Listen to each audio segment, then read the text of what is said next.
All right, friends. So in this one, we're going to look at nucleic acids. And so DNA and RNA specifically, but we're really looking at nucleic acids. And so the elements that make up these nucleic acids is carbon, like always, hydrogen, oxygen, nitrogen, and phosphorus. That's the difference between nucleic acids and amino acids, is the phosphorus versus amino acids have sulfur. And so really the biological purpose is information. Nucleic acids contain information. Okay. And the structure of a nucleotide, it contains three parts. So the first part is a phosphate group. The second part is a sugar, either deoxyribose or ribose. And then the third part is a nitrogenous base. So, and those bases are the A, that's what makes them unique, the A, T, C, G, U. So adenine, thymine, cytosine, guanine, and urine. So those are the five different bases that we see. You might remember that this is RNA only, the U, and this is DNA only, and the other three are found in both. Okay. And so one of the rules that we've seen is that these base pair, right? So Chargaff is a guy that lived a long time ago in the early 1900s, and he said he discovered that there was the same amount of A's as there were T's, and there were the same amount of, so A's equal T's and G's equal C's. They were the same percentages, and which sounds really basic, but if you didn't know that those went together, it was kind of it was revolutionary at the time. Okay. And so let's just take a deeper dive into DNA. So DNA stands for deoxy. It's missing a OH group. Ribose, that's the sugar part, nucleic acid, that's the nitrogenous base part when you break it all down. Okay, so that's what DNA stands for. And its structure is, am I writing the word structure?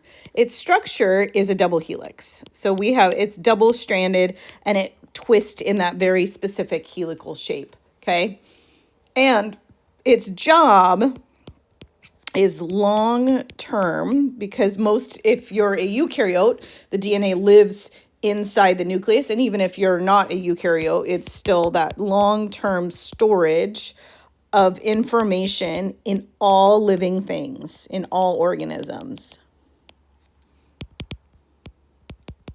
And that's important, right? Because when we talked about natural selection and things like that, it makes it's the common ancestor, and we were all, all the things. So DNA has that link to there. So here's, if we're like labeling this, so we're going to see the sugar part is right there. So that is the sugar. And then we have that phosphate. So we have what's called a sugar phosphate backbone, as that it's phosphate, sugar, all linked together. And then the nitrogenous base part, you can see, is in the middle. And some of them have two rings. G and A have two rings, and C and T have one ring. And that's the difference between the purines and the pyrimidines. So you can see those there. So this is our nitrogenous base, or nitrogen base. And those stick in the middle, and they kind of hang out towards the middle. And those are, okay. Now, as we look at our RNA, very similar molecule, right? So RNA stands for ribonucleic acid. And what does RNA do? RNA, its job, and if you notice, it's also a straight chain. It's just one single-stranded molecule there. And what it does is it assists DNA by transferring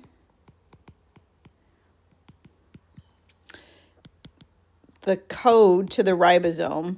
And it actually can be, we have what's called rRNA that's actually part of our ribosome. We have transfer RNAs that bring in new amino acids. We have mRNA. There's all kinds of different RNAs out there. There's like siRNA, there's the RNA world is vast. There's a lot of different types of RNAs out there. Okay, so we're going to compare and contrast DNA and RNA a little bit more. So, where is DNA found? So, in eukaryotes, it's the nucleus. And then in prokaryotes, we have what's called the nuclear region.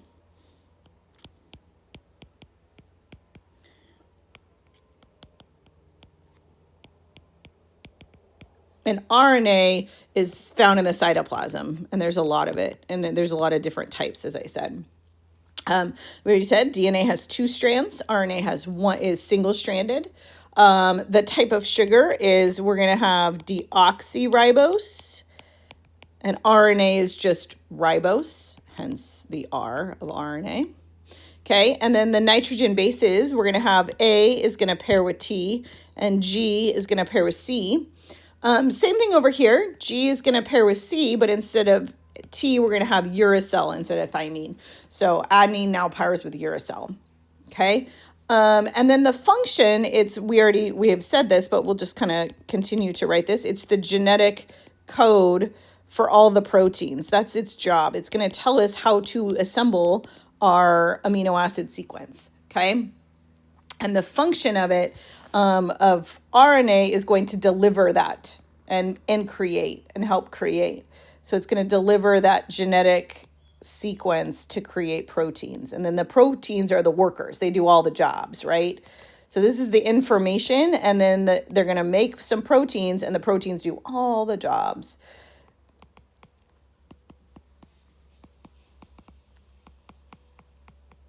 All right. That should say production.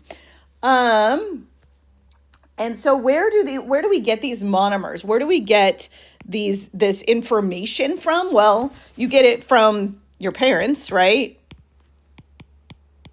That's where that original information comes from. And then as you're growing and you're making new cells and you need to replicate your DNA, you're going to get it from your food. Just like any other monomer that you get. You can make some of your monomers, but most of them you're getting from your food. Okay? And so we've already talked a little bit about this as we were writing some things, but now we're going to kind of summarize protein synthesis.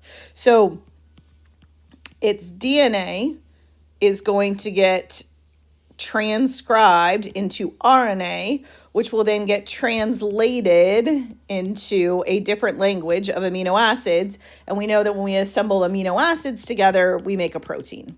And the proteins do all the jobs of the cells. Okay, so these questions we're going to answer in our Edpuzzle. So those are going to be the questions that you have to answer at the end of your Edpuzzle.